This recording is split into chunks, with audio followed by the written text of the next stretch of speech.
O xurado do Festival Internacional de Xardíns de Allariz reuniuse para seleccionar os 9 proxectos dun total de 32 propostas presentadas que formarán parte da súa edición número 15, que terá como lema Cambio climático, unha oportunidade para os xardíns. Os proxectos avaliados proveñen de diferentes países e rexións, reflectindo o carácter internacional do evento. Os xardíns escollidos proveñen de Ourense, Madrid, Valencia e Gran Canaria no eido nacional e de Austria, México e Bolivia e Uruguai no internacional. Estas 9 propostas compartirán o recinto do festival co xardín gañador do público da pasada edición, o Xardín ao Revés, un creado polos centros educativos de Allariz e o recoñecido co Premio Técnico pola Asociación Española de Paisajistas. Entra nunha obra de arte.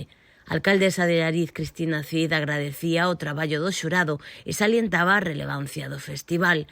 Este evento preséntase como unha ferramenta para promover a sostibilidade, a dinamización económica e a mellora da calidade de vida no concello alaricano.